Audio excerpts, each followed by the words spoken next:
এই যে উপরে দেখতে পারতেছেন 16টা সেল 6টা লিস্টিং, ঠিক আছে।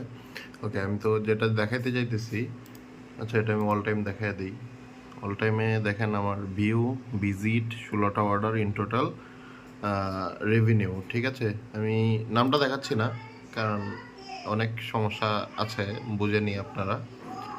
ওকে, তো আমি যে জিনিসটা দেখাইতে আনলাম সেটা হচ্ছে আমি যে ফিনান্সিয়ালে গেলাম, তো দেখেন অ্যাভেলেবেল ফর ডিপোজিট, এটা কবে আমি চাইলে কিন্তু রিকোয়েস্টেড নাও করতে পারি, তো নেক্সট বিজনেস ডেতেই আমার এটা ব্যাংকে চলে আসবে, তাই না।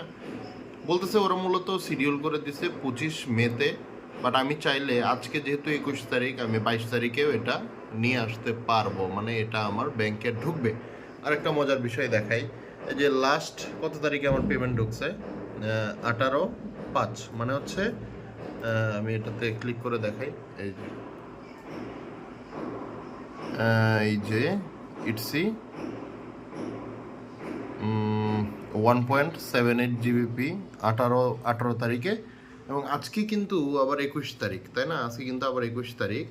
আমি যদি দেখাই, এই যে আমাদের এই মাসেও মোটামুটি একটা রেভিনিউ আসছে, মানে আমার লিস্টিং যেহেতু কম, এটাই অনেক, আমি যতদূর বুঝি, উইদাউট এনি মার্কেটিং। এই যে দেখেন আমার এটা আবার যদি আমি রিকোয়েস্টেড নাও করি 22 তারিখে চলে আসবে। তো এটা কি হইলো, মানে 18 তারিখেও একটা পেমেন্ট পাইলাম, আবার 21 তারিখেও ঢুকবে, মানে একটা সেলের 14 দিন পর থেকে মনে হয় সেটা প্রসেস হয়ে যায় আর কি।